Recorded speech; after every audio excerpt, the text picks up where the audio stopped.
Hi, this is Eunji Seong. I'm a master's candidate in Visual and Critical Studies department at SAIC.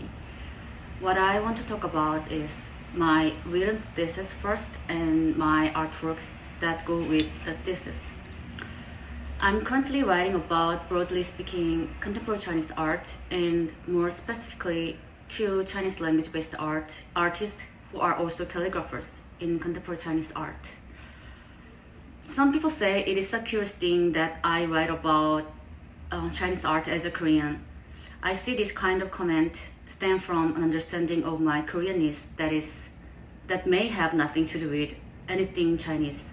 In other words, I could look as if I may not be Korean enough to be talking about Korean stuff.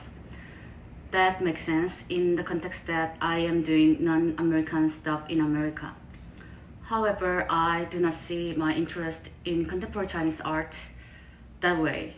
Ironically, I write about Chinese art because I am very Korean, as long as tradition and history are concerned. So what does that mean? There are two things to know. First, Chinese tradition, culture, and history have a lot to do with Korean counterparts.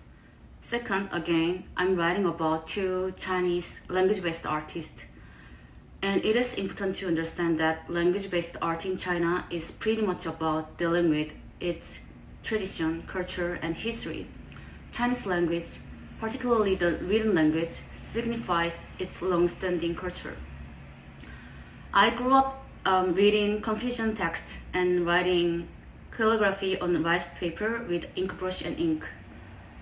Throughout all my teenage age, my goal was to achieve three perfections, namely poetry, calligraphy, and painting. Confucian text, doing this kind of calligraphy, and the idea of three perfections are all originally from China, but apparently they have become part of Korean culture and tradition. Memorizing Chinese characters came naturally because I was exposed to many Chinese characters for so long. Plus, I really liked how they look, and still, I feel like they hide ancient secret or wisdoms in their complicated system. I know what I just said sounds like an archaic person, but I'm not alone in this.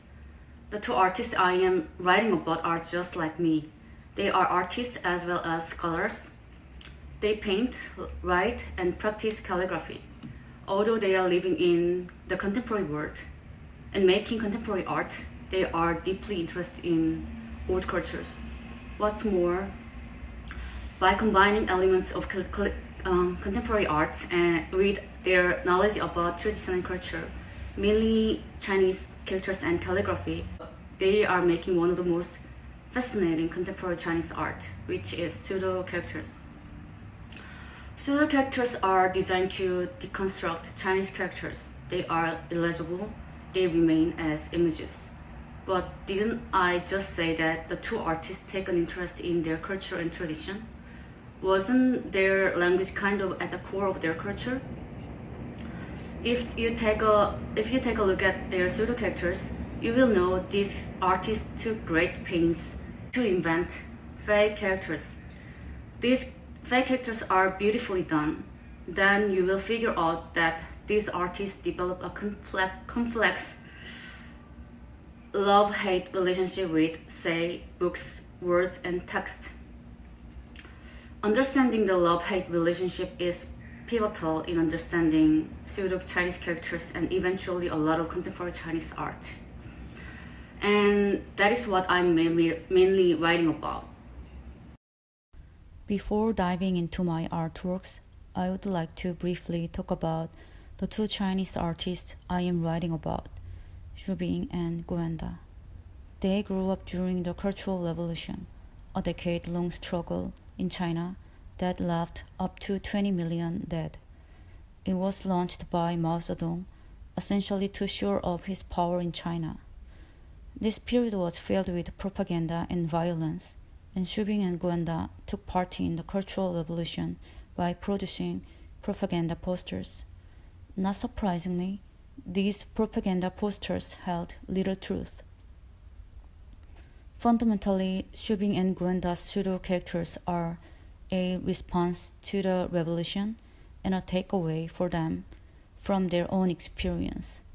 They attack and reinvent words and books for their manipulative power in politics and their banality in commercial culture. My paintings or calligraphies exist as a companion of my written work. They are in conversation with pseudo-Chinese characters in many ways. They are interested in old cultures and tradition. Some of them are fake letters which lead them to remain as images, and they are concerned with physical appearance of letters. Choices of font style are also intentionally traditional, as well as the way the texts are written. I wrote them vertically because the Korean letters used to be written vertically, and they are actually supposed to be written vertically. I try to stick to tradition because that way they can be in line with pseudo-Chinese characters I am researching, but also I do appreciate traditional way of writing. Of course, there are differences too. And I think here is the part where I stand as a Korean who is unable to empathize with somehow painful Chinese experience. My letters are based on Korean letters. Although the upper one is filled with a lot of pseudo-Korean letters, they are by no means deconstruction or destruction of Korean letters. The construction of Chinese characters was possible because of their historical, political, and cultural background. Korean letters, which I think are also one of Korea's cultural pride and symbols, have never gone through what Chinese language had gone through. I just want my letters to be regarded as an exploration of letters. The lower work is a calligraphy work of a Korean text. These letters are legible to Korean readers, and I didn't want to further experiment with them. My choice of leaving them original is because I decided that they look beautiful as they are. I don't think that I am interested in legibility of my work that much. What I am more interested in is celebrating the visual side of language.